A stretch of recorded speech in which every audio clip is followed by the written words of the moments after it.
नमस्कार, आप देख रहे हैं एचएनएन 24/7 और आपके साथ मैं हूं दिव्यदर्शनी बिष्ट। सबसे बड़ा बजट उत्तराखंड विधानसभा सत्र के दूसरे दिन आज धामी सरकार ने विधानसभा के पटल पर वित्तीय वर्ष 2024-25 के लिए बजट पेश किया।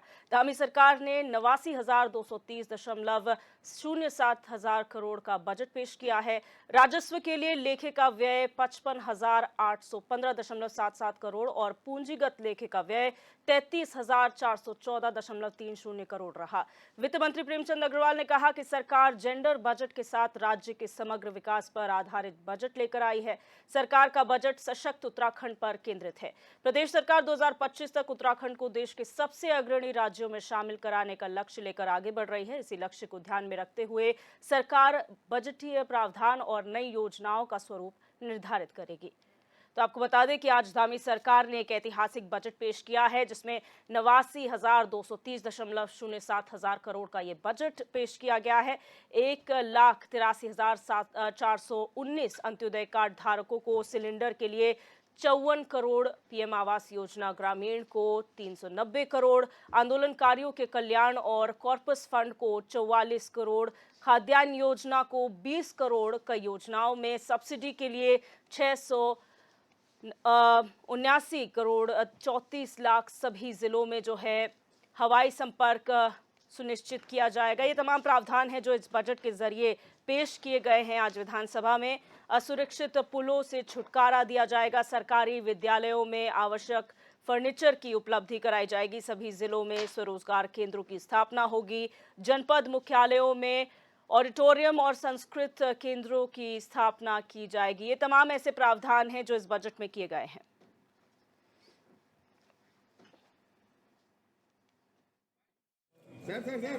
सैनिकों के शौर्य को केंद्रांश के वित्त पोषण हेतु स्वीकृति प्रदान की गई है। 300 मेगावाट क्षमता की लखवाड़ जल विद्युत परियोजना का निर्माण कार्य वर्तमान वित्तीय वर्ष में प्रारंभ हो गया है। भारतीय राष्ट्रीय राजमार्ग प्राधिकरण (HNAI) के तत्वाधान में अनेक महत्वपूर्ण परियोजना में कार्य प्रारंभ हो गया है। राष्ट्रीय राजमार्ग संख्या 534 में पौड़ी जनपद में पैडूल से श्रीनगर तक 42.47 किलोमीटर लंबा, लागत रुपए 299 करोड़ 31 लाख का 2 लेन पेव्ड शोल्डर सहित सुदृढ़ीकरण कार्य कराए जाने हेतु स्वीकृति पत्र जारी किया जा चुका है। मुस्खलन क्षेत्र के उपचार हेतु टिहरी जनपद में कोडियाला से देवप्रयाग के मध्य 10 चिन्हित स्थानों पर 192 करोड़ 54 लाख रुपए का कार्य कराए जाने हेतु स्वीकृति पत्र जारी किया जा चुका है। रुद्रप्रयाग में बाईपास मार्ग हेतु सुरंग कार्य एवं सेतु कार्य हेतु रुपए 248 करोड़ 52 लाख के कार्य प्रगति पर हैं। पांवटा साहिब देहरादून मार्ग में 18.70 किलोमीटर लंबे 4 लेन अपग्रेडेशन का कार्य 553 करोड़ दिनांक 1/5/2023 को प्रारंभ किया गया है। 4 लेन रुद्रपुर बाईपास का निर्माण कार्य लंबाई 20.64 किलोमीटर, लागत रुपए 1052 करोड़ दिनांक 12/1/2024 को प्रारंभ किया गया है। भानेवाला जौलीग्रांट ऋषिकेश तक 19.78 किलोमीटर लंबाई में अपग्रेडेशन का कार्य, लागत रुपए 742 करोड़ दिनांक 18/10/2023 को अवार्ड किया गया है।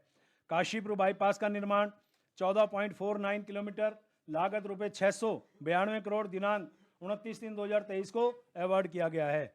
माननीय केंद्रीय सड़क परिवहन मंत्री आदरणीय श्री नितिन गडकरी तथा हमारे माननीय मुख्यमंत्री जी द्वारा संयुक्त रूप से दिनांक 13 फरवरी 2024 को राष्ट्रीय राजमार्ग 7 पर जनपद रुद्रप्रयाग स्थित लमेरी से जनपद चमोली में कर्णप्रयाग तक 2 लेन पेव्ड शोल्डर सहित चौड़ीकरण कार्य, लागत 274 करोड़ तथा राष्ट्रीय राजमार्ग 34 पर हरिद्वार में दूधाधारी एलिवेटेड फ्लाईओवर निर्माण कार्य, लागत 181 करोड़ का लोकार्पण किया गया।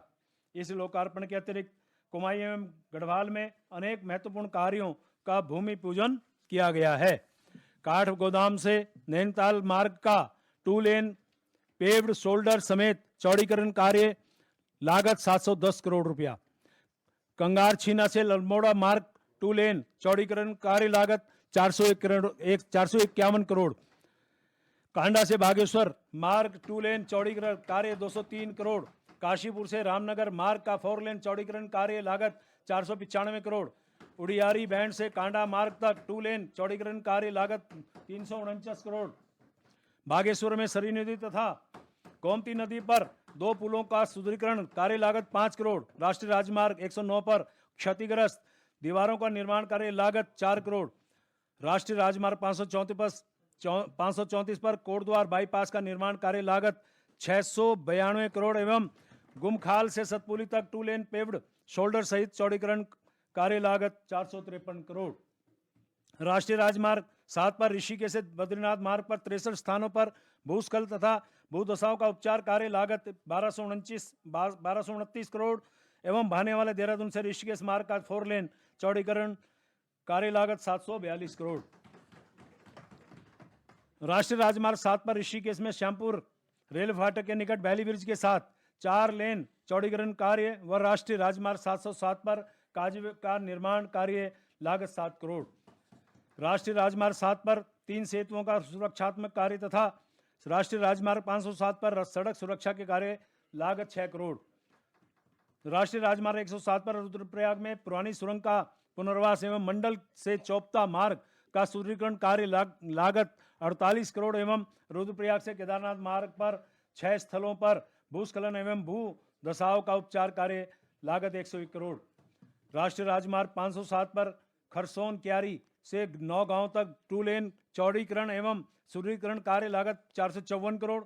राष्ट्रीय राजमार्ग 134 पर धरासू से यमुनोत्री मार्ग पर 15 स्थलों पर भूस्खलन का उपचार कार्य लागत 193 करोड़। राष्ट्रीय राजमार्ग 34 पर ऋषिकेश से गंगोत्री मार्ग पर 30 स्थलों पर भूस्खलन एवं भूदशाव का उपचार कार्य लागत 375 करोड़। राज्य आंदोलनकारियों के कल्याण पेंशन की सुविधा हेतु कॉर्पस फंड की स्थापना अंतर्गत वित्तीय वर्ष 2024 में 48 करोड़ का प्रावधान किया जा रहा है। खाद्य सुरक्षा योजना के अंतर्गत प्राथमिक तथा अंत्योदय राशन कार्ड धारक को सस्ती दरों पर नमक उपलब्ध कराने हेतु 2024-25 में लगभग 34 करोड़ 36 लाख रुपए की धनराशि का प्रावधान किया जा रहा है। राज्य खाद्यान्न योजना हेतु वित्त वर्ष 2024 में 20 करोड़ रुपए की धनराशि का प्रावधान किया जा रहा है। विभिन्न विभागों के तत्वाधान में अनेक ऐसी योजनाएं चल रही हैं जिनमें सब्सिडी दी जा रही है। सबसे बड़ा बजट, यही आज चर्चा का विषय है। तमाम मेहमान हमारे साथ जुड़ चुके हैं, उनका इंट्रोडक्शन आपसे करा देते हैं। हमारे साथ राजेंद्र बिष्ट जी अर्थशास्त्री जुड़े हुए हैं, शांति प्रसाद भट्ट यूकेडी प्रवक्ता हमारे साथ जुड़े हुए हैं, सत्यवीर चौहान भाजपा प्रवक्ता हमारे साथ लाइव जुड़े हुए हैं और आशीष नौटियाल कांग्रेस प्रवक्ता भी हमारे साथ लाइव जुड़े हुए हैं। आप सभी मेहमानों का इस चर्चा में बहुत स्वागत है। सबसे पहले सत्यवीर चौहान, आपसे जानना चाहेंगे आज का बजट आप किस तरीके से देख रहे हैं, क्योंकि एक समावेशी बजट आप लोग कहते हैं, एक जेंडर बजट इसे कहते हैं और सशक्त उत्तराखंड के लिए ये बजट है। दिव्या दर्शनी जी, मैं बहुत ही संतुष्टि से कह सकता हूं जब ये पूरा बजट सदन के पटल पर पूर्ण हो जाएगा। अभी तो इसका प्रोसीडिंग चल ही रही है, तो मैं ये कहने में कोई संकोच नहीं होगा कि जो भारतीय जनता पार्टी ने पहले भी जिस प्रकार के बजट बनाए हैं उसी प्रकार की छाप इसमें भी आपको देखने की मिलेगी। कुल मिला के यह है कि सर्व हितैषी होगा और सब समावेशी होगा और सभी के लिए इसमें कुछ ना कुछ ऐसा है, और जो कि मैं आपके चैनल के माध्यम से सुन रहा था और मैं पहले जो भी देख रहा था जो लाइव जो चैनल के माध्यम से दिखाया जा रहा था, तो इसमें ये सब देखा गया कि उत्तराखंड में जो मूलभूत आवश्यकताएं हैं, खास करके शिक्षा, स्वास्थ्य और बुजुर्गों का और युवाओं के प्रति और इंफ्रास्ट्रक्चर पे जो जोर होना चाहिए, वो इस बजट में साफ दिख रहा है कि उसके लिए एक बहुत बड़ी रूपरेखा बनाई गई है और आने वाले समय में जिसका की दूरगामी हमको लाभ भी होने वाला है। और आदरणीय मुख्यमंत्री जी का जो रहा भी है कि उत्तराखंड को सभी क्षेत्रों में समान दृष्टि से आगे बढ़ाना है। इस बजट में जैसे जैसे ये बजट आगे बढ़ रहा है, जैसे जैसे वित्त मंत्री जी इस बजट को पेश कर रहे हैं, वैसे वैसे ये सब कुछ दिव्य दर्शनी दिखता हुआ दिख रहा है कि उत्तराखंड को जो आशाएं थी कि इस बजट में हमको ये सब देखने को मिलेगा, वो काफी कुछ देखने को मिल रहा है। और जो हमारा पिछले बार का बजट है उसमें भी काफी कुछ हमें ये सब देखने को मिला था। खास करके जो हमारे पहाड़ी क्षेत्र थे उनको जो सड़क मार्गों से जोड़ने का जो काम हो रहा है, कि जो छोटे छोटे गांव है जो अभी तक जो जुड़ नहीं पाए हैं, जो पीएमजीएसवाई के दायरे में नहीं आ पाए हैं, उनको मुख्यमंत्री जैसे पहले योजना को कैबिनेट के माध्यम से भी लाया गया था, उसमें और प्रावधान देखने को मिल रहे हैं। जी। तो ये जो ये बजट होगा, ये सर्व समावेशी होगा, सर्वहितैषी होगा और सर्वव्यापी होगा। इसमें हुँ। किसी को भी दो राय नहीं है कि ये कुल मिला के उत्तराखंड के सभी पक्षों को देख के बनाया गया है। बिल्कुल।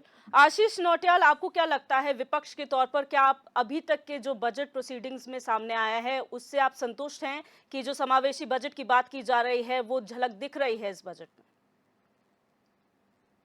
जो सुनाई दे रहा है चैनल के माध्यम से आपके हमें जो पता लगा है उसके हिसाब से तो सिर्फ सड़कों की बात कर रहे थे कि हमने करोड़ रुपए सड़क के लिए दे दिए, उतने करोड़ सड़क के लिए दे दिए। हुँ। और जबकि आज अभी कुछ दिन पहले ही आपके चैनल में हम डिबेट में बैठे थे तो चमोली जिले के अंदर सड़क निर्माण के लिए ग्रामीण हड़ताल पर बैठे हैं, उनके डंडे मारने का काम कर रहे हैं।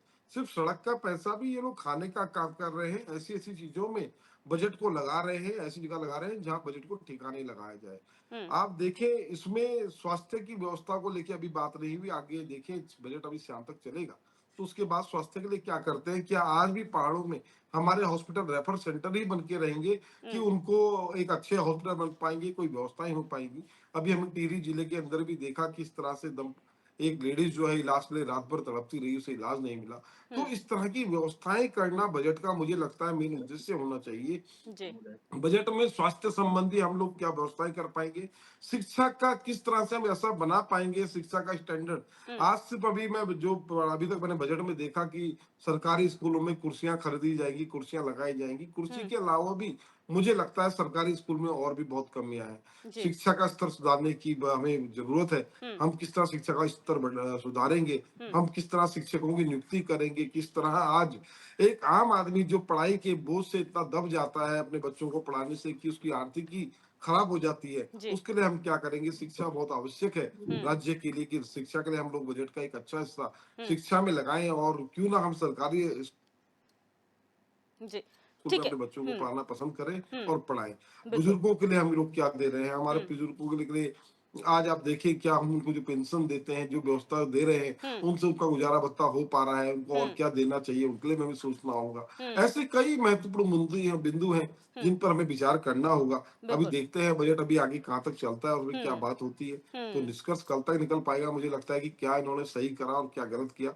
उम्मीद करते हैं अच्छा हो, जनता के हित में हो, इसकी हम लोग उम्मीद करते हैं। शांति प्रसाद भट्ट जी, एक समावेशी बजट, सशक्त उत्तराखंड का ये बजट है, ऐतिहासिक बजट इसे कहा जा रहा है, आपका क्या टेक है इस पर?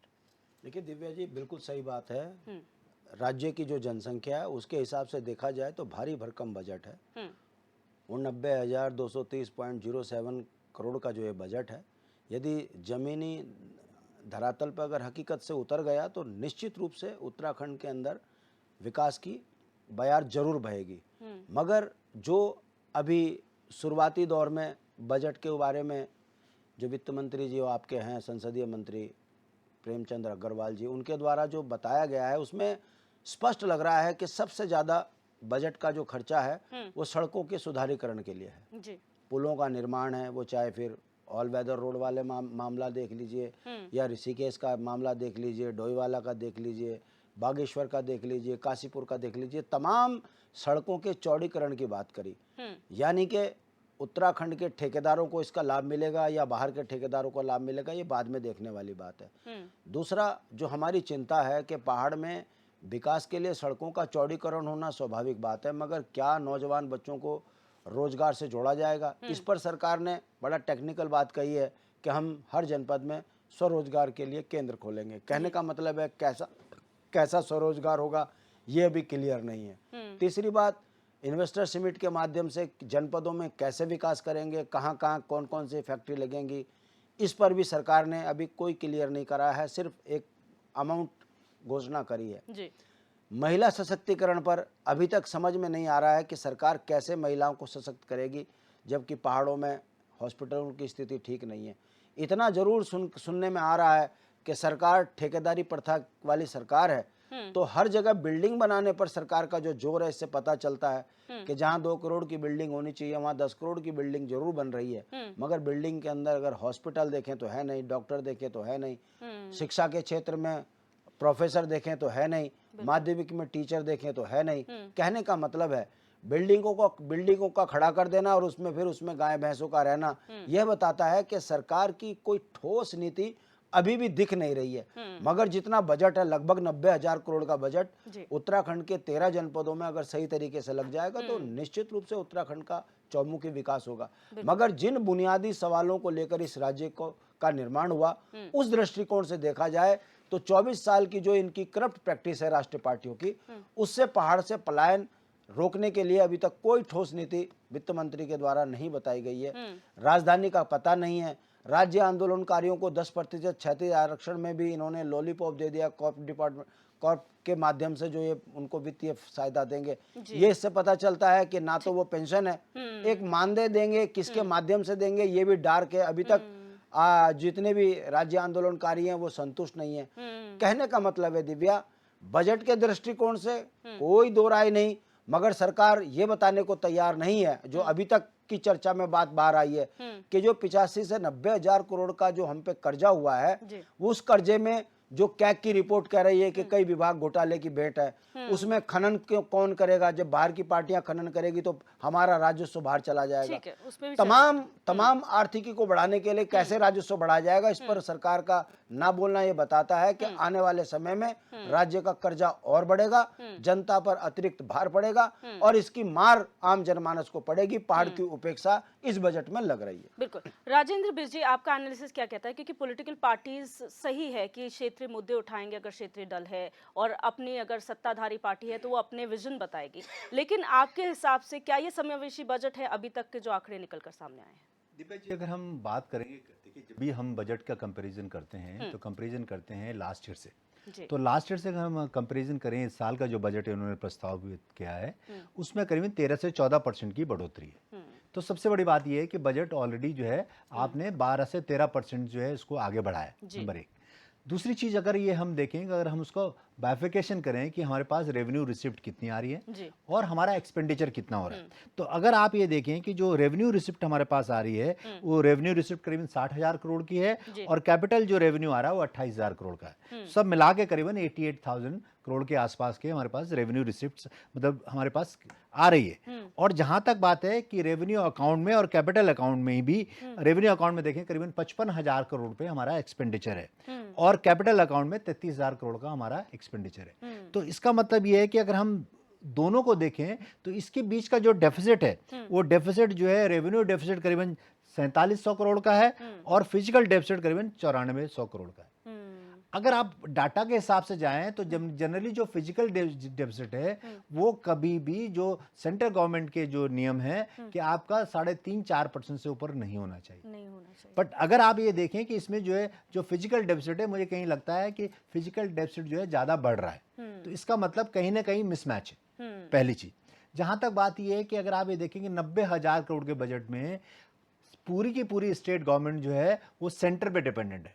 अगर आप ये देखें कि सेंट्रल गवर्नमेंट को जो हम टैक्स देते हैं जीएसटी में और जो भी हम उनके साथ शेयर करते हैं वो सिर्फ 13,000 करोड़ का जो है हमारे पास कलेक्शन है, टैक्स कलेक्शन में। और जो हम अनुदान लेते हैं सेंट्रल गवर्नमेंट से वो करीबन 19,000 करोड़ का है। और जो हम ये देखेंगे जो भी डेट है जो हम सेंट्रल गवर्नमेंट से जो हम ऋण लेते हैं वो करीबन 1660 करोड़ के हैं। तो इसका मतलब कहने का मतलब ये है कि 90,000 करोड़ में जो टोटल जो हमें रेवेन्यू रिसिप्ट जो है सेंट्रल से हमें मिल रही है वो जो करीबन 35,000 करोड़ का मिल रहा है। तो आप ये समझ लीजिए करीबन 40% तो हम सेंटर पे डिपेंडेंट है।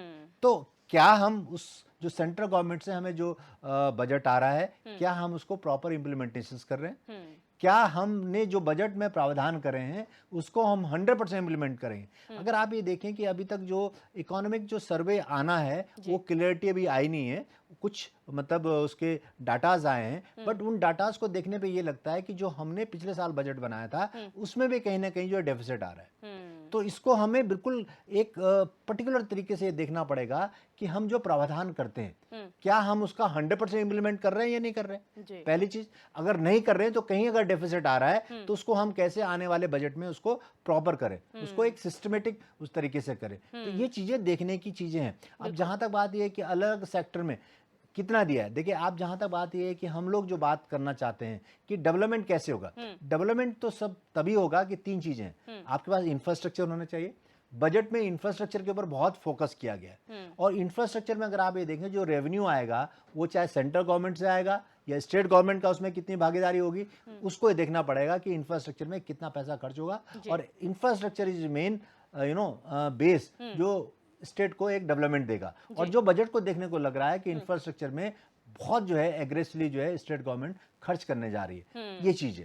तो नंबर दो जो चीजें हैं कि जो और जो जितनी भी स्वास्थ्य सेवाएं हैं या मतलब किस तरह से स्वास्थ्य और एजुकेशन में हम खर्च कर रहे हैं, वो दोनों चीजों में अभी क्लियरिटी नहीं है। तो उस क्लियरिटी आने में पता लगेगा कि हम किस तरह से जो हमारा जो हेल्थ में हम लोग जो है प्रोविजंस कर रहे हैं या एजुकेशन में कर रहे हैं, उसमें कितना हमारा जो है प्रोविजनिंग होती है और कितना हम उसको इम्प्लीमेंट कर रहे हैं। लेकिन सबसे बड़ी बात यह है कि हम वही घूम फिर के वहीं आते हैं कि हमारा जो एक्सपेंडिचर है उसमें जो है, अगर हम ये देखें कि जो हमारी पेंशन है और जो हमारे आपकी सैलरीज हैं, उस पे जो है करीबन 33% से ऊपर का ज्यादा जो है हमारा बजट का खर्चा होता है। तो वो अगर हम उस पर खर्चा करेंगे तो जो हमने एक्चुअली में जो इंफ्रास्ट्रक्चर के लिए और बाकी चीजों के लिए जो हमें खर्च करना था डेवलपमेंट के लिए, वो नहीं हो पा रहा है। तो उसको जो है गवर्नमेंट किस तरह से उसको टैकल करती है, वो बहुत इंपॉर्टेंट चीज है। बिल्कुल। दूसरी चीज जो है एजुकेशन सेक्टर की बात कर रहे हैं कि गवर्नमेंट को एक नए तरीके से एजुकेशन सेक्टर के बारे में सोचना पड़ेगा। वो प्राइमरी एजुकेशन है या आपकी जो सेकेंडरी एजुकेशन है या आपकी जो है क्या कहते हैं हायर एजुकेशन है, उस तरह से हम जो है उत्तराखंड को कैसे डेवलप करते हैं, ये चीजें हमें देखनी पड़ेगी। और मैं एक चीज बता दीवा जी, मैं थोड़ा सा इसमें ऐड करना चाहता हूँ, लास्ट लाइन, कि जो हम बेसिक जो है एजुकेशन में जो पैसा खर्च कर रहे हैं, उसमें आप ये देखिए कि इंफ्रास्ट्रक्चर में हम पैसा कम खर्च करते हैं, सैलरीज पे ज्यादा खर्च करते हैं। इट मींस कहीं ना कहीं में सैलरीज के जो पैसे को है वो हमें जो है इंफ्रास्ट्रक्चर में जो है एजुकेशन इंफ्रास्ट्रक्चर में करना है, और हम उसको किस तरह से कर सकते हैं, वो बहुत इंपॉर्टेंट चीज है, मतलब एक डेवलपमेंट के लिए। सत्यवीर जी, आपके प्रावधान जो आप कह रहे हैं कि हर वर्ग के लिए इसमें कुछ ना कुछ प्रावधान किया गया है, लेकिन डेफिसिट भी, अगर टेक्निकल टर्म्स की बात की जाए तो यहाँ पर डेफिसिट का जिक्र हो रहा है, उस पर ध्यान देने की भी जरूरत है और वो काम सरकार का ही है। तो उस पर आप लोग किस तरह से कंट्रोल करेंगे या क्या प्लान है? हाँ, बिल्कुल सही बात कही आपने, सही प्रश्न भी उठाया आपने दिव्या दर्शनी जी। हमारी सरकार ने इस और बड़े कदम उठाए हैं, जो मैंने आपको कहा भी कि इंफ्रास्ट्रक्चर को जो हम बढ़ावा दे रहे हैं, आने वाले समय में इससे रेवेन्यू जनरेट होगा। और मैं एक और बात को आपको बता देना चाहता हूँ कि जिस बार का जो जीएसटी हमारा कलेक्शन भी है, वो 23% का हमारा जीएसटी कलेक्शन भी बढ़ा है, क्योंकि हमने नीतियों में बड़ा बदलाव किया है और उन नीतियों का हमको अब लगातार उसका बेहतर लाभ भी मिलता जा रहा है। क्योंकि एक आशंका थी जब जीएसटी को इम्प्लीमेंट किया गया था, तो उससे ये दिखाया लगा था कि जो हमारे जो छोटे छोटे राज्य हैं उनको इससे बहुत नुकसान होगा, और खास करके उन राज्यों को नुकसान होगा जो कि जिनके पास समुद्री सीमाएं से जुड़े हुए राज्य नहीं है। मगर आज ये कहते हुए संतोष होता है कि हमने जीएसटी में हमने बहुत अच्छी नीतियों का इम्प्लीमेंट किया, लोगों तक उसको पहुंचाने का काम किया, जागरूक करने का काम किया, और उसमें हमने कई ऐसे प्रावधान भी लाए कि भाई ये भी अपना बिल लाओ इनाम पाओ का, ये भी हमने योजना का शुरुआत करी। तो उससे लोगों के अंदर एक जागरूकता भी आई, एक जागरूक नागरिक की तरह उन्होंने जो टैक्स का जो अपने समय पे जो देने का काम भी किया। तो ये लगातार दिखता जा रहा है कि हर बार हमारा पिछले अगर 3 क्वार्टर की बात भी करूं तो 18% हुआ, फिर 19% हुआ, फिर 23% हुआ। लगातार हमारा जो कलेक्शन ऑफ जीएसटी वो बढ़ता जा रहा है। और जो इंफ्रास्ट्रक्चर की बात भी है, तो मैं दिव्य दर्शनी बता देना चाहता हूँ कि जितना मजबूत इंफ्रास्ट्रक्चर होगा, चाहे वो रोडों का इंफ्रास्ट्रक्चर हो, चाहे रेलवे का हो, चाहे आपका हॉस्पिटलिटी का हो, चाहे आपका शिक्षा का हो, अगर ये बेहतर होंगे तो वास्तव में आपको जीएसटी, आपको रेवेन्यू में आने वाले समय में पॉजिटिव अच्छा साइन ही आपको सत्यवीर जी, देखने को इसी से मिलेंगे। जुड़ा हुआ मेरा सवाल है, आपने कहा जितना मजबूत इंफ्रास्ट्रक्चर होगा उतना रेवेन्यू में बढ़ोतरी होगी, लेकिन अभी आपने राजेंद्र बिज जी को सुना, आपने कहा अगर एजुकेशन की बात की जाए इंफ्रास्ट्रक्चर पे उतना खर्च नहीं हो रहा है जितना सैलरीज पर हो रहा है। तो जब आप एजुकेशन सेक्टर में सैलरीज में खर्च करेंगे तो आप कैसे बेहतर इंफ्रास्ट्रक्चर डेवलप करेंगे या उससे कैसे रेवेन्यू जनरेट करेंगे? बिल्कुल सही बात कही आपने कि जो हमारा जो टैक्स ऑफ कलेक्शन होता है, जो हमारी बजटीय व्यवस्था होती है, उसमें मैक्सिमम पार्ट हमारा क्या होता है, सैलरी और उसमें पेंशन्स में चले जाता है। तो हमने इस जो मुझे अभी जितना मैंने देखा है कि उत्तराखंड में जिस प्रकार से इंडस्ट्री एरिया को बढ़ाया जा रहा है, कि चाहे फार्मास्यूटिकल इंडस्ट्री हो, चाहे इलेक्ट्रॉनिक इंडस्ट्री हो, या आईटी सेक्टर के लिए भी हम अब बल दे रहे हैं कि भी आईटी सेक्टर, जिससे कि हमारा एक रेवेन्यू का एक और सोर्स बने। उसके लिए हम लगातार प्रयासरत है। और दूसरा, हम पर्यटन के लिए लगातार नीतियों में भी चेंज कर रहे हैं। 22 वर्षों के बाद पहली बार ऐसा हुआ है कि उत्तराखंड के अंदर पर्यटन नीति में भी बदलाव किया गया है। और खास करके उत्तराखंड में पर्यटन मैं कहूंगा कि 2-3 तरह का ही आता है। एक तो हमारा धार्मिक पर्यटन है, दूसरा हमारा जो अन्य जो उत्तराखंड की वादियों में जो आना चाहता है, या दूसरा अन्य विषयों से जो पर्यटन आता है। तो उस और भी अगर हम अपने इंफ्रास्ट्रक्चर को बल नहीं दे अगर हम अपने इंफ्रास्ट्रक्चर को बल नहीं देंगे, अगर हम अपने रोड कनेक्टिविटी को अच्छा नहीं करेंगे, हम रेलवे कनेक्टिविटी को अच्छा नहीं करेंगे, एयर कनेक्टिविटी को अच्छा नहीं करेंगे। इसी के साथ मैं आपको बताना चाहता हूँ दिव्या दर्शनी जी, अगर मैं एयर कनेक्टिविटी की बात भी करते हूँ तो हमारे जो हिली एरियाज है वहां तक कैसे एयर कनेक्टिविटी आपने देखा हो, चाहे जो मैं आपकी डिबेटों में भी था जब मैं ये विषय कहता था कि भाई पिथौरागढ़ में हमारी जो एयर कनेक्टिविटी है बहुत आवश्यक है कि भाई हमारे वहां पर इतने सुंदर सुंदर स्थल है, वहां तक लोग आसानी से पहुंच सके। तो आज आप देखिए कि जो माननीय मुख्यमंत्री पुष्कर सिंह धामी जी ने जॉली ग्रांट से भी उसको हरी झंडी दी और पंतनगर से भी उसको हरी झंडी दी। और यही नहीं, जब हेली की बात होती है तो अभी दिव्या दर्शनी जी, एक हफ्ता भी नहीं गुजरा है कि हम उत्तराखंड पहला ऐसा राज्य बना है जो स्वास्थ्य के क्षेत्र में जो है एयर एम्बुलेंस देने का काम भी किया, जो कि एम्स में है। और यही नहीं, हम ड्रोन के माध्यम से भी स्वास्थ्य के लिए, जब ये भी अभी कल मैं परसों की आपको खबर बता दूं कि जो अखबारों ने भी प्रकाशित करी कि भाई टिहरी से हमारा ड्रोन के माध्यम से सैंपल आता है, वो ऋषिकेश एम्स में आता है, 35 मिनट में वो आता है। और बिल्कुल, प्रावधान बहुत सारे हैं, प्रोसीडिंग्स अभी भी चल रही है, लेकिन यहाँ पर आपको रोकना पड़ेगा। यहाँ पर हम रुकेंगे एक छोटे से ब्रेक के लिए, ब्रेक के उस पार भी लगातार बजट आज चर्चा का विषय है, क्योंकि 89,000 करोड़ से ऊपर का ये बजट है और ऐतिहासिक बजट इसे कहा जा रहा है, समावेशी बजट इसे कहा जा रहा है, जेंडर बजटिंग हुई है, ये बात भी कही जा रही है। अभी प्रोसीडिंग्स चल रही हैं, आगे और भी चीजें निकल कर आएंगी। फिलहाल हमारे मेहमान हमारे साथ बने हुए हैं।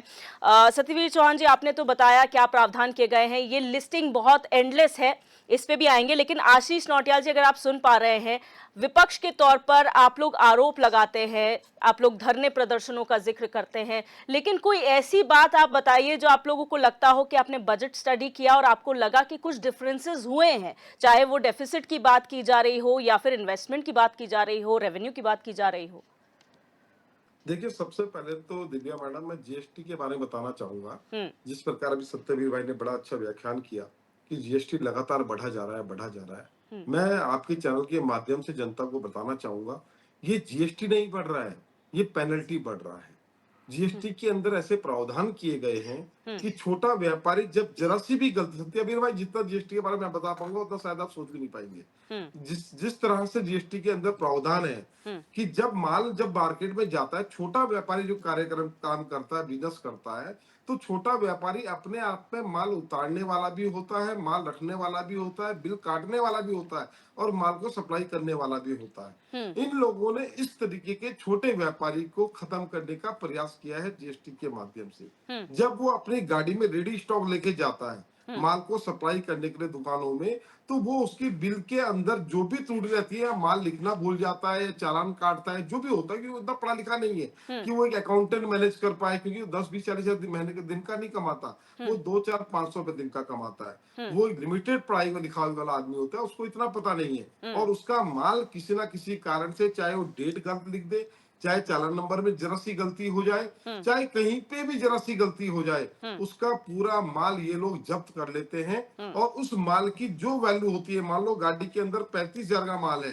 तो 35,000 प्लस 15-20,000 और उससे 70-80 हजार रुपए लोग रखवा लेते हैं। इस तरह जो ये इकट्ठा कर रहे हैं उसको ये कहते हैं हम जीएसटी कलेक्शन कर रहे हैं। ये जीएसटी कलेक्शन नहीं है, पेनल्टी कलेक्शन है। और वो भी छोटे व्यापारियों से, जिन बेचारों को व्यापार करना प्रॉपर आता ही नहीं, 1,50,000 कर्जा लेके व्यापार शुरू करते हैं और जब ऐसी मार उन पे पड़ती है तो उस दिन वो व्यापार बंद कर देते हैं और उनकी आर्थिकी संकट में आ जाती है। ये है जीएसटी कलेक्शन आपका। जीएसटी में कोई कलेक्शन की बात नहीं होती। आज जरूरत है मैडम, देखिए 89,000 करोड़ रुपए का अगर बजट है, अपने आप में बहुत बड़ा बजट होता है, 89,000 करोड़ बहुत होता है, पर उसे अगर सही जगह पे सही व्यवस्थाओं में लगाया जाए। पर है क्या, ये इनके जितने नेता हैं, इनके ही अपने बच्चे जो हैं वो काम कर रहे हैं ठेकेदारी के।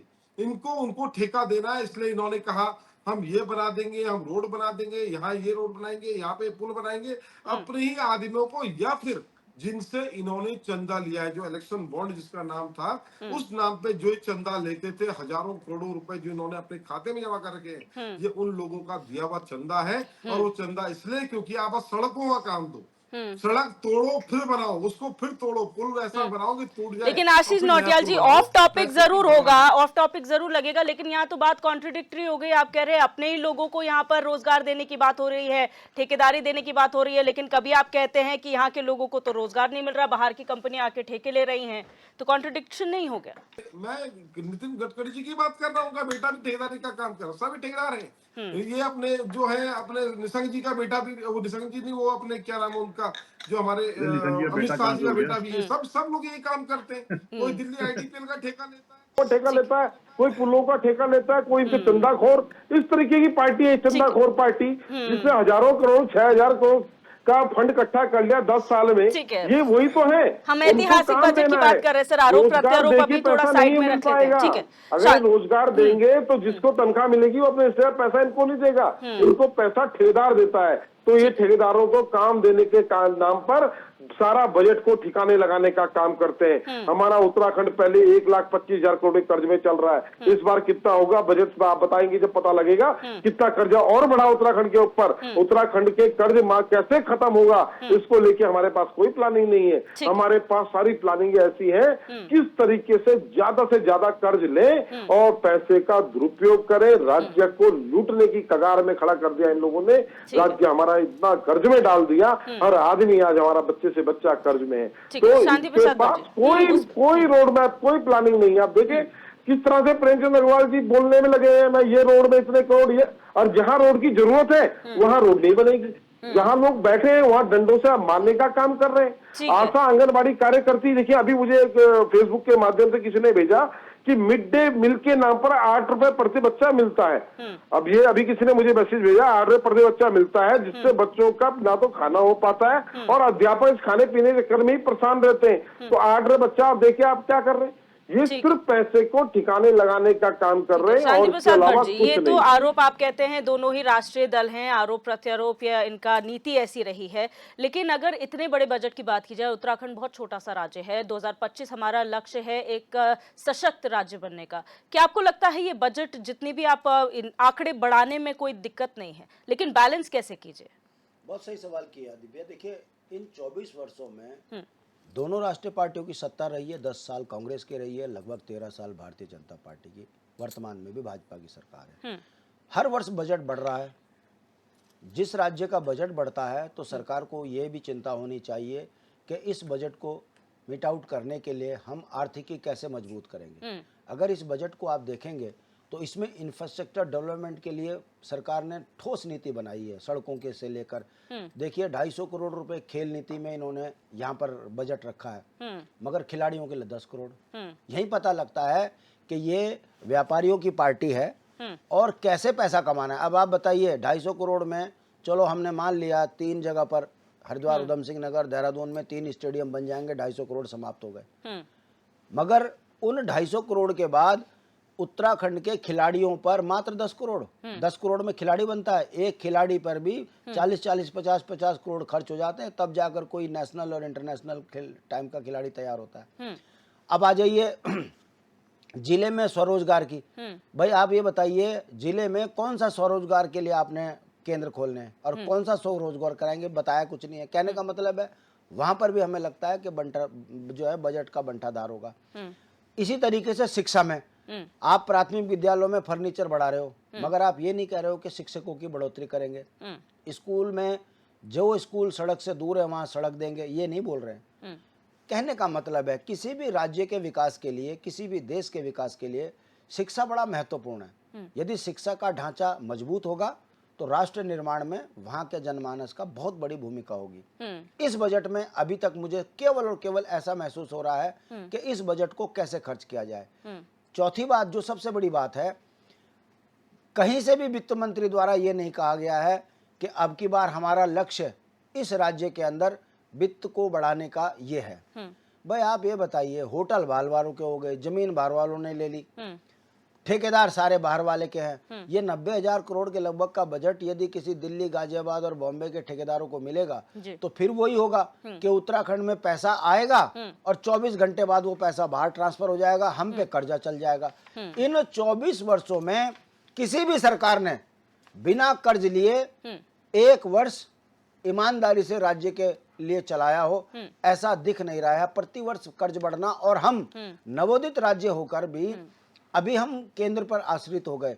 सोचिए, यदि जिस राज्य की आमदनी कम हो, खर्चे ज्यादा हो, तो ऐसे में कैसे उत्तराखंड सरवाइव करेगा आने वाले समय में, ये सरकार बताने को तैयार नहीं है। हाँ, इतना जरूर है, इस बजट को देख के ये लगता है कर्जा लो, घी खाओ, मस्त होके सो जाओ।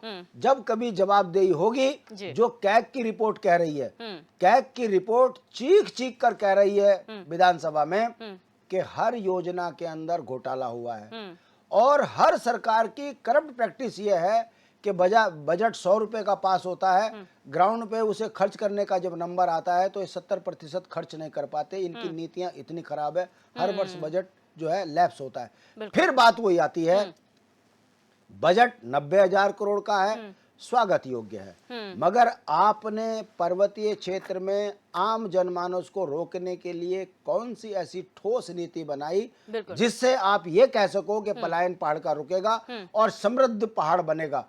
ये केवल और केवल हरिद्वार उधम सिंह नगर की थोड़ी बहुत सड़कों को ठीक कर देना, नेशनल हाईवे को ठीक कर देना, और 90,000 करोड़ स्वाहा। अगर जितना हम पे कर्जा है, इतना अगर सही तरीके से बजट उत्तराखंड की सड़कों पर, विकास पर खर्च होता, तो आज ये राज्य जो है सोने पे सुहागा होता। दुर्भाग्य इस बात का है कि नौजवान परेशान हैं, महिलाएं परेशान हैं। अब बताइए, जिस राज्य का 90,000 करोड़ का बजट हो और विधानसभा के पहले दिन महिलाएं सड़कों पे पिट रही हैं, तो ये बताता है कि हाथी के दांत दिखाने के कुछ और है, खाने के कुछ और हैं, और ये साबित है ये व्यापारियों की पार्टी है।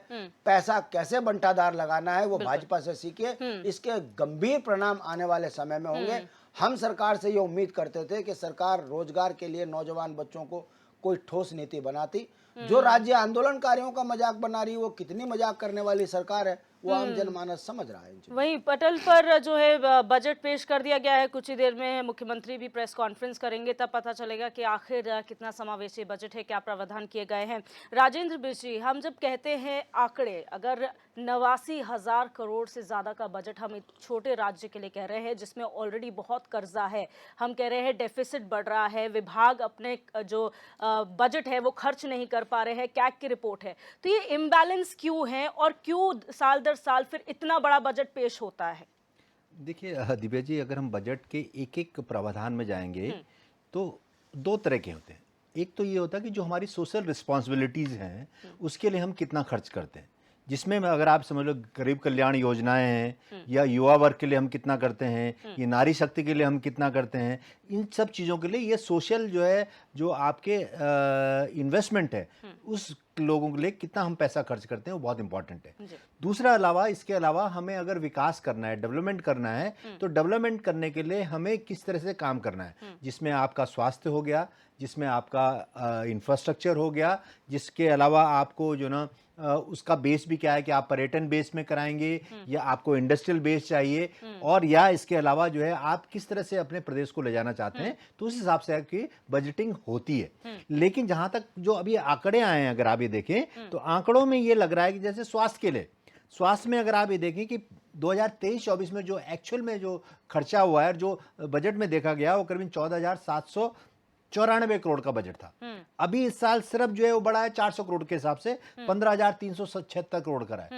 अगर आप ये समझ लो एक साल में जहां हमारी स्वास्थ्य सेवाएं इतनी बढ़िया नहीं है, तो क्या हम 400 करोड़ से हम उस स्वास्थ्य सेवाओं में के लिए कुछ डेवलपमेंट कर सकते हैं, ये भी देखने की बात है। इसके अलावा जहां हम शहरी विकास की बात कर रहे हैं, शहरी विकास में आप समझ लीजिए पूरी नगर पालिकाएं हैं और आपके नगर पंचायत हैं, इस जगह पे अगर हम कितना डेवलपमेंट करना चाहते हैं, क्योंकि ज्यादा अगर आप उत्तराखंड में देखेंगे तो जो पॉपुलेशन है वो माइग्रेट होके आई है गाँव से इन शहरों में, और शहरों में अगर हम शहर को भी डेवलप करना चाहते हैं, अगर वहां की इकोनॉमी को स्ट्रांग करना चाहते हैं, तो हमें शहरों को डेवलप करना पड़ेगा। तो उसके लिए हमारा जो प्रावधान है वो 2,500 करोड़ का है, तो क्या हम उसमें कर सकते हैं? ये बहुत इंपॉर्टेंट चीज है।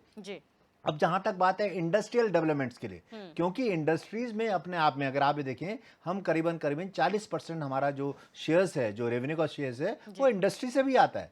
तो क्या हम इंडस्ट्रीज में सिर्फ 420 करोड़ से इस साल जो प्रावधान करें, 420 करोड़ रुपए का क्या है, क्या 420 करोड़ से हम इंडस्ट्रियल सेक्टर को बढ़ावा दे सकते हैं? ये भी सोचने का विकास है।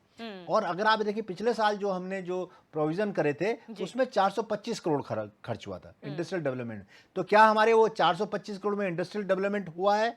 कितना हुआ है? इस साल हमने उसका बजट जो है 5 करोड़ से कम करा है, तो क्या हम उसको आगे ले जा रहे हैं या हमने ऑलरेडी डेवलप करा है इसलिए हमने बजट कम करे? तो बहुत सारी चीजें क्या है, जब बजट में हमारे पास पूरे डाटाज आएंगे तो हम देखेंगे। बट मुझे ओवरऑल ये लग रहा है कि ये बजट तो बढ़ाया है, लेकिन इसका जो है इम्प्लीमेंटेशन कितना होगा, ये सेक्टर में किस सोच से किया गया है, ये देखना पड़ेगा। कि जो वित्त मंत्री की सोच है, जो हमारे जो है सरकार की सोच है कि हम किस तरह से जो है इस स्टेट को डेवलप करना चाहते हैं, ये जो है थोड़ा सा अगर हम और एनालाइज करें तभी हमें जाके पता लगे। बिल्कुल सत्यवीर जी, प्रावधान फिर हम कहेंगे कि प्रावधान किए जाते हैं, आप लोग जो अपने वक्तव्य में कहते हैं वो तमाम योजनाओं का जिक्र आप जरूर करते हैं, लेकिन एनालिसिस की बात जहां पर आती है तो हर प्लस माइनस को ध्यान में रखना पड़ता है। अगर कैग की रिपोर्ट है, अगर आप कहते हैं सड़कें बन रही हैं, विभाग काम कर रहे हैं, तो दूसरी ओर कैग की रिपोर्ट भी है जो ये कहते हैं कि आप बजट नहीं खर्च कर पा रहे हैं। तो ये जो बीच का गैप है वो फिल करने की क्या कोशिश है?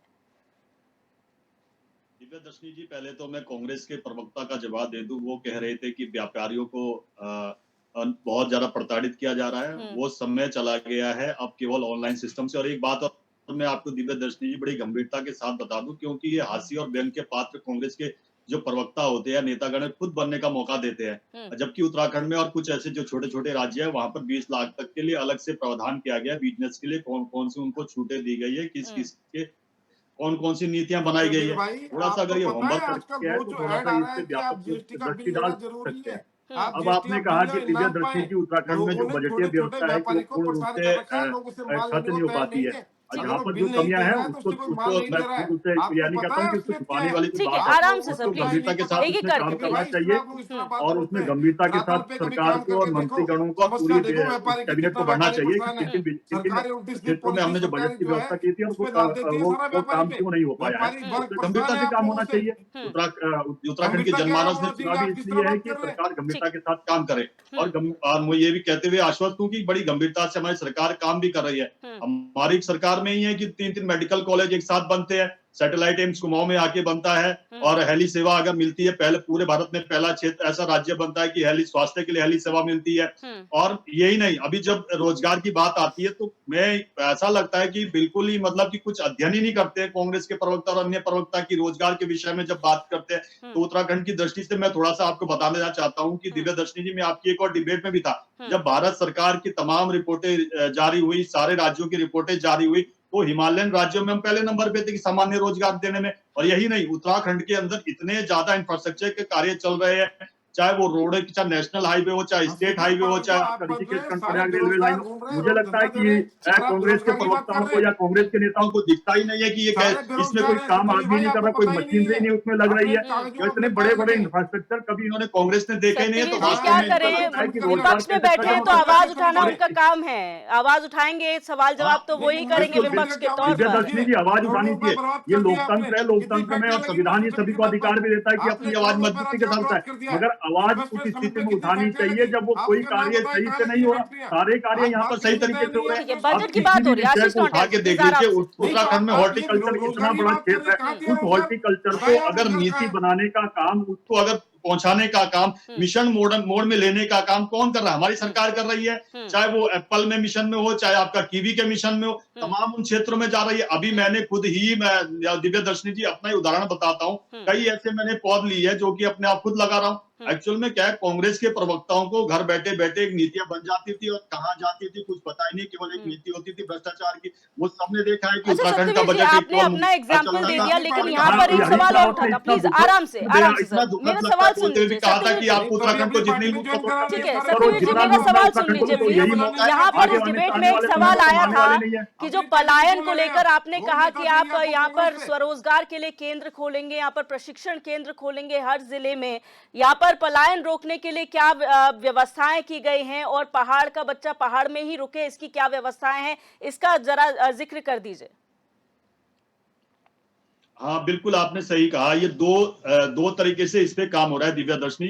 केंद्र सरकार अपने तरीके से काम कर रही है, उत्तराखंड सरकार अपने तरीके से काम कर रही है। उत्तराखंड में मैं समझता हूँ 2-3 चीजें जो पहाड़ी क्षेत्रों में जो सबसे महत्वपूर्ण है। एक, पर्यटन की दृष्टि से आप कितना उनको सुविधाएं उपलब्ध करा सकते हो, एक पहली बात यह है।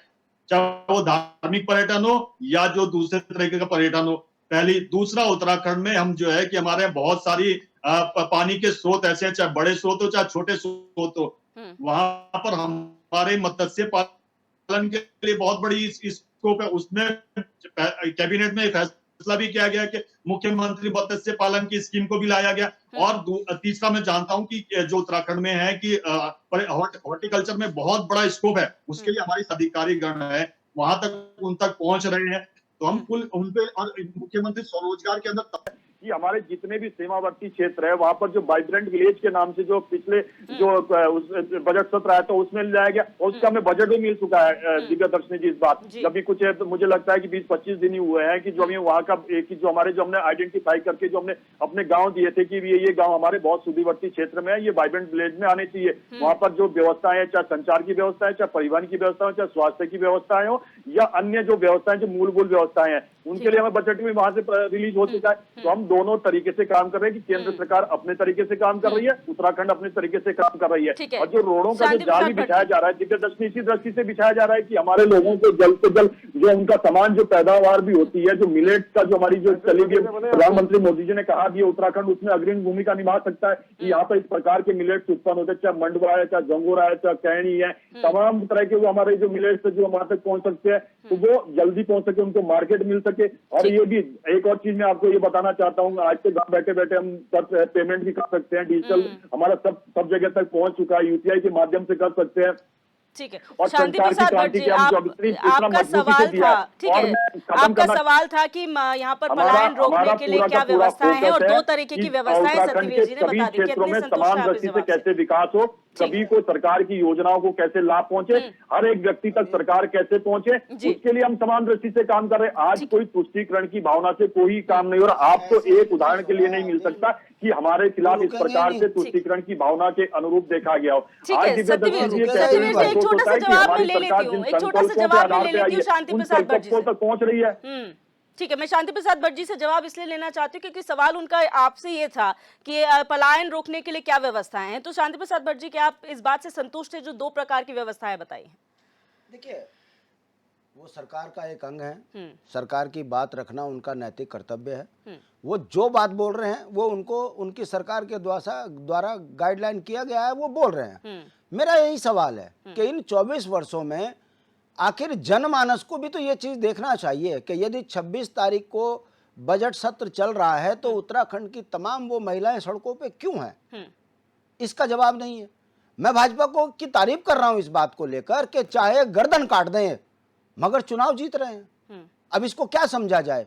चुनाव जीतना ही लोकतंत्र में विकास है तो फिर भाजपा बिल्कुल सही है। और यदि लोकतंत्र में जनता की आवाज बनकर विपक्ष की भूमिका निभाना, जनता के दुख दर्द को भारतीय जनता पार्टी की सरकार अपनी सरकार के संज्ञान में मामला लाना और उस पर सरकार का ना सुनना, ये लोकतंत्र है तो फिर ठीक है। 90,000 करोड़ का बजट है, राज्य कर्ज की गर्त में डूबता जा रहा है प्रतिवर्ष। एक दिन आकर कैग की रिपोर्ट कहीं ना कहीं क्वेश्चन खड़ा कर देगी। केंद्र से जिस दिन मदद मिलनी बंद हो गई उस दिन यहाँ 10 रुपए खर्च करना भी भारी पड़ जाएगा। और मैं फिर वही कह रहा हूं, कर्जा लेके घी खाने की जो नीति है इसमें कहीं ना कहीं एक समय पर एक पीढ़ी को इसकी सजा भुगतनी पड़ती है। छोटा राज्य है, विकास की सारी योजनाएं 3 मैदानी जनपदों में आ रही है और वो भी भ्रष्टाचार की भेंट चढ़ रही है। ये मैं नहीं कह रहा हूं, सरकार की ही एक एजेंसी है कैग की अगर रिपोर्ट दिव्या अगर सरकार पटल पर रख दे, मंत्री मुंह दिखाने लायक ना रहे उत्तराखंड में। मगर जब कैग की रिपोर्ट पर चर्चा की बात आती है, मैं बड़े साफ दिल से कह रहा हूं, कांग्रेस भी हल्ला मचाना शुरू कर देती है, भाजपा भी। और मैं फिर कह रहा हूं, सरकार की तरफ से ये घोषणा है मंत्री की तरफ से कि 26 तारीख से लेकर 1 मार्च तक हमारा ये सदन चलेगा। विपक्ष के नेता का ये कहना कि सदन में जनहित के मुद्दों पर सरकार चर्चा करे, भागे नहीं। और यदि सरकार 2 दिन बाद भाग गई तो फिर मान के चलिए कि 24 सालों की नौटंकी ने इस राज्य को आर्थिक संकट की ओर डाला है। इस बजट में, भारी भरकम बजट में पहाड़ विकास के लिए अभी तक कोई ठोस नीति बाहर निकल कर नहीं आई। नौजवान बच्चों को कैसे प्रतिभाओं को इस राज्य में रोका जाएगा, उसके लिए क्या प्रावधान है? जब 10 करोड़ रुपए में खिलाड़ी बनाओगे और बिना शिक्षा नीति के आप उत्तराखंड की शिक्षा चलाओगे तो फिर वही होगा कि ठेकेदार 5 करोड़ की बिल्डिंग को 20 करोड़ की बनाएगा, ऊपर से नीचे 40% कमीशन देकर अपना काम चलाएगा और उस बिल्डिंग में फिर गाय भैंस घूमेंगी।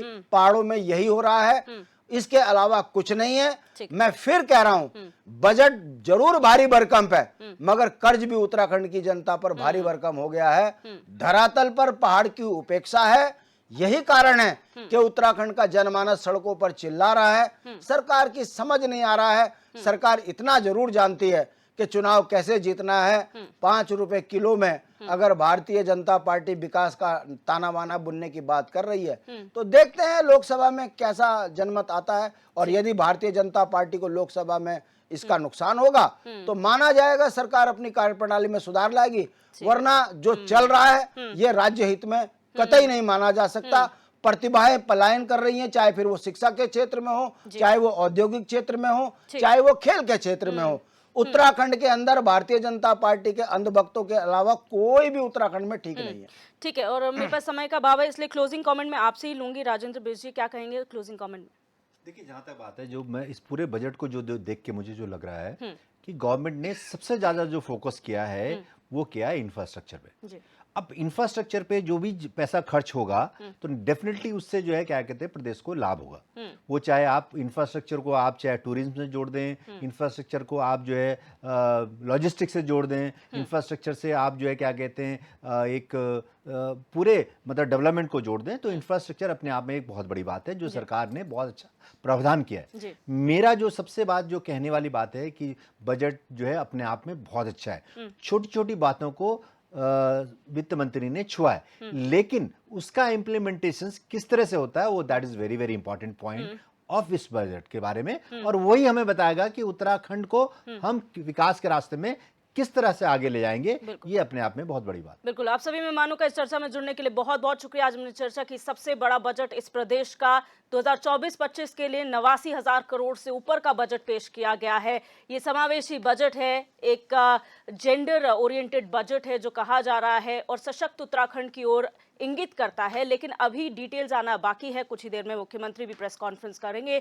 और तब ये पता चलेगा कि किन सेक्टर्स में ज़्यादा फोकस किया गया है। अभी जो लग रहा है वो इंफ्रास्ट्रक्चर मेन किया गया है और जैसा कि कहा गया है छोटी छोटी डिटेल्स पर इम्प्लीमेंटेशन कैसा होगा ये की है इस पूरे बजट का।